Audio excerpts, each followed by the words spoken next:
The call came on a Thursday evening and I was standing in the kitchen when it did. Not Renata's kitchen, not anymore, though I didn't know that yet. I had a dish towel in my hand and the overhead light was doing what it always did at that hour, throwing a yellow rectangle across the linoleum that stopped just short of the back door. The pot on the stove had been turned off but was still ticking as it cooled. Renata spoke for about 4 minutes. I listened without interrupting. When she finished, I said I understood and I hung up. That was 7:14 p.m. By 7:16 I had already opened my contacts and scrolled to the name of the moving company I'd used when Daniel and I first arrived at that house 3 years earlier. I didn't feel what I would have expected to feel. Something settled behind my sternum, not calm, not relief, not grief, more like the particular stillness that comes when a thing you've been bracing for finally lands and turns out to be exactly the shape you'd imagined it would be. My name is Sera Whitfield. I'm 38 years old and I'm a project coordinator for a mid-sized civil engineering firm outside Dayton, Ohio. I manage timelines, budgets, and people who don't always agree with one another, and I have done it for 11 years without losing a client or missing a deadline that mattered. I say that not to brag but because it is directly relevant to what follows. I understand how arrangements work. I understand what happens when an arrangement is never written down and the parties involved have different memories of what was agreed upon. I've seen it in contracts. I've seen it in families. After 3 years living in Renata Calloway's house on Corrigan Drive in Dayton, Ohio, I understood it in a way I hadn't before. Daniel and I had been married for 4 years when his company restructured and eliminated his entire division. It happened fast, the kind of fast where one morning he had a badge, a parking spot and a standing desk, and the next morning he had a cardboard box, a HR packet, and a check that covered 60 days. We were renting a 2-bedroom apartment on the east side of Dayton at the time, close enough to the highway that we could hear the interchange at night. The math stopped working almost immediately. His severance would carry us 4 months if we were careful. I was carrying the majority of our living expenses on my salary, which was steady but not limitless. Renata offered the house on Corrigan Drive as what she called a temporary solution. She had been widowed 3 years prior and the house was large, 4 bedrooms, a finished basement she used as a sewing room, a yard that backed up to a drainage easement she had always called her garden despite the fact that nothing particularly intentional grew there beyond crabgrass, and a persistent cluster of wild bergamot that came back every July. The offer was framed as family helping family. She and Daniel were close in the way that mothers and youngest sons often are, a closeness built on his easy charm and her willingness to overlook anything that charm preceded. We'd stay until he found work. 6 months, maybe 8. A bridge. I was the one who packed the apartment. I was the one who called the movers, coordinated the storage unit for the furniture we couldn't bring, filed the address change with the postal service, and tipped the crew at the end of the day. Daniel helped carry boxes and bought everyone lunch. That was the early shape of how we operated, though I didn't have that language for it yet. The house on Corrigan Drive was a 1978 colonial that Renata's husband Vic had kept in reasonable shape until about the last 5 years of his life, when reasonable shape became a matter of interpretation. When Daniel and I moved in, the back gutter was fully detached on one end and scraped against the aluminum siding in any wind above 15 miles an hour. The cabinet doors on the left wall of the kitchen had begun to lift at the hinges, the wood swollen and peeling along the bottom edge where someone had let water pool at the base of the sink long enough to work its way into the particle board beneath the veneer. I'd reglued that edge twice in the first year and the wood still sat faintly warped under the finish, a ridge you could feel if you ran your thumb along it. The basement sump pump ran continuously and loudly, a sound like a small engine that never quite resolved, which Renata said was normal. I knew it was not normal. I didn't say so. The first month I wrote Renata a check for $12,000. She hadn't asked for a specific number. I had looked at the county assessor's page and found that the house was valued at $638,500 at the last update. I had looked at comparable rentals in that zip code, properties of similar size and age, and found that fair market rent ran between $2,800 and $3,400 per month. We were 2 adults using 4 bedrooms, a finished basement and a full yard, contributing 0 to the mortgage she still carried, and receiving the kind of stability that had real dollar value in a year when Daniel wasn't working at full capacity. I landed on $12,000 as a figure that was honest about all of those things. I wrote the check. She accepted it without comment. Neither of us put anything else on paper. That was how we worked. I learned early that Renata operated through implication and tone rather than direct statement. She communicated approval through the sustained absence of criticism and displeasure, through a kind of exhausted patience that was easy to mistake for grace if you weren't watching the pattern. I was watching the pattern. Daniel found part-time consulting work within 6 months, but nothing that matched his previous income. He traveled, he networked, he told good stories about the projects he was working on. He was home less than he was not, and when he was home he was good at being the son Renata wanted in the house, easy in the kitchen, quick to laugh, willing to sit with her through the evening news in a way that I found difficult to sustain more than 3 nights running. The months accumulated. I kept writing the checks. The sump pump was replaced within the first 2 months. I called the plumber, got 2 quotes, chose the lower one, and scheduled the work for a Tuesday when Renata had her sister over and wouldn't be underfoot in the basement. The gutters were reattached and sealed before the first winter. I found a handyman through a neighbor referral, stood outside with him while he assessed the slope, and made sure the downspout was redirected away from the foundation. The kitchen cabinet doors I addressed on a Saturday in April during Daniel's 2nd year of part-time consulting. He was in Columbus for a client meeting. Renata was at her sister's in Centerville for the weekend. I pulled every door off the left wall, sanded the swollen edges, re-drilled the hinge plates where the original screws had stripped, and re-hung all 6 in the space of one afternoon. I applied a bead of waterproof sealant along the base of the sink cabinet from the inside. The doors hung flat. They still hung flat when I left. I had bought a Bosch edge router that spring, a trim job I'd planned for the countertop edge nearest the window, the one that had never been finished and caught the light wrong every morning. I never got to it at Corrigan Drive. The case went onto the utility room shelf and stayed there. There was the furnace.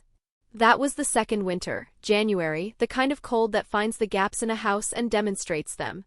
The furnace ran a diagnostic error and shut down at 2 in the morning. Renata knocked on our bedroom door and I was already up. I called an emergency HVAC line, waited for the technician, and relayed the diagnostic code he needed while Renata sat in the kitchen in her robe with her hands wrapped around a mug. The technician said the inducer motor was failing and would need to be replaced before it fully quit. He gave me a number. I authorized it on the spot because the temperature outside was 11 degrees. Renata was in Columbus visiting Marcus and Blythe for that repair. She'd driven up the previous day, and I did not call to ask her. It was her house. It was also the house I was living in.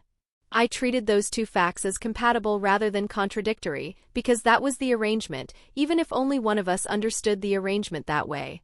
When Renata needed to refinance the 2nd mortgage, a process she'd been putting off for 2 years because the paperwork made her anxious, I sat at the dining room table with her 3 evenings running and worked through every document she'd been avoiding. I called the lender twice on her behalf. I read the adjustable rate rider closely enough to find a reset clause that the loan officer had not mentioned verbally during the pitch, a provision that would have moved her rate to a higher band than quoted at the 3-year mark. I noted it in the margin and called the lender the next morning. They corrected it. Renata signed a cleaner version 4 days later. She thanked me by making dinner that Friday, which I understood to be the full extent of the transaction in her accounting. Marcus was Renata's oldest. He was 42, pleasant in the practiced way of someone who has learned that pleasantness is the most efficient path through any room, and careful in his opinions in the way of a man who has spent his adult life managing his mother's expectations from a safe distance. Blythe was his wife, sharper, more deliberate, with a quality of attention that I recognized and respected even when it wasn't directed in my favor. They lived in Columbus and came to Dayton 4 or 5 times a year. During those visits, the dinner table had a quality I recognized from project meetings where the stated agenda is different from the real one, a polite surface over something organized and directional. The first time Renata mentioned it, she framed it as a hypothetical. She said Marcus and Blythe had been thinking about more space, that Columbus apartments were small, that Corrigan Drive had always been a family house. She said it the way you mention a weather forecast, informational, speculative, nothing to act on today. I said I hope things worked out for them and passed the salad. The second time was 3 months later. Blythe was pregnant, due in the fall. The timing, Renata said, was something they all needed to think about together. She said it while clearing the table after dinner, her back to the room, as though the positioning were accidental. I said I understood. I understood very precisely. The dinner was a Thursday in November. Renata had made pot roast, which she made when she wanted the atmosphere of the table to work in her favor. The smell of it through the whole afternoon, the weight of a slow-cooked thing, the particular texture of a meal that implies labor and therefore obligation. Daniel was home. Marcus and Blythe were visiting for the weekend. All 6 of us at the table, the pot roast in the center, and the room had the surface temperature of an ordinary family evening. Renata waited until the plates were mostly cleared before she began. "I've been thinking," she said, "about the house, about what makes the most sense going forward." She said it the way an administrator announces a policy update. Not unkindly. With a kind of measured calm that made the content of the words arrive a beat after the words themselves, as though she'd given the room time to adjust before the meaning landed. "We all want what's best for Marcus and Blythe," she said. "And for the baby. That's just the truth of it." I set my fork down. "Of course," I said. "It would just make more sense for them to have this space," she said. "You and Daniel have had time to get on your feet. I'm sure you could find something nice." "How much time are you thinking?" I asked. "I would say by the end of January," she said. "That gives you 2 months. That's very reasonable." Daniel looked at his plate. "Comfortable," I said. I wasn't repeating her word back to her with any particular inflection. I was just locating it. "You've had 3 years of stability here," Renata said. "That's not nothing. Not everyone appreciates what it means to have that kind of security." Something went tight along the line of my jaw, not anger, not indignation, something narrower, the physical sensation of a word that doesn't fit the situation being pressed into the space where an accurate word should be. "I do appreciate it," I said. "I've also been contributing to this household every month for 3 years. Renata tilted her head slightly, the particular tilt she used when she was about to offer a correction she'd already decided on. "You've paid rent," she said. "That's what people do when they live in someone else's home." "I've paid $12,000 a month," I said. The table went quiet. Not the polite quiet of people pausing between sentences. A different kind. "That's considerably more than rent," I said. Renata smoothed the edge of her napkin against the table. "We've all contributed what we could. I opened my home to you. That's worth something too." "It is," I said. "I've never said otherwise." "I think," Blythe said carefully from across the table, "we're all just trying to work out an arrangement that's fair for." "The arrangement," Renata said over Blythe, her voice still level, still warm, "is that this is my house and I've been more than generous with both of you. And I think you know that, Sera." She set her napkin flat. "I hope you're not going to be ungrateful about this." There was the word. Ungrateful. She said it with the same tone she might use to say practical or realistic, as though it were simply a diagnostic description of the situation, not a verdict. As though I were the one who had lost track of what was owed. I looked at Daniel. Daniel looked at the tablecloth. His hands were flat on either side of his plate. He didn't say anything. 1 full second of silence. The refrigerator ran. Something settled in the back of my throat, not the urge to respond, not the urge to correct her, just a kind of final resolution, the way a level reads when you've found the true horizontal and the bubble stops moving. "I understand," I said. I meant every syllable. Renata nodded, the nod of a woman whose administrative matter had been resolved, and turned to ask Marcus if he wanted more coffee. I called Harwick Storage and Moving in Kettering the next morning at 8 o'clock. I told them I needed a 2-bedroom move 48 hours out. They confirmed they could do it. I went to the basement and pulled the flat boxes I'd kept stacked behind the water heater since we arrived. I started with the office. I packed the router, the desk lamp, the backup drive. I took the framed print off the wall above the desk. I packed my winter coats from the closet and the filing box I kept on the shelf above the bed. I pulled the Bosch Edge router case from the shelf in the utility room, the one I'd bought to finish the kitchen trim before everything changed, and carried it upstairs and set it by the front door.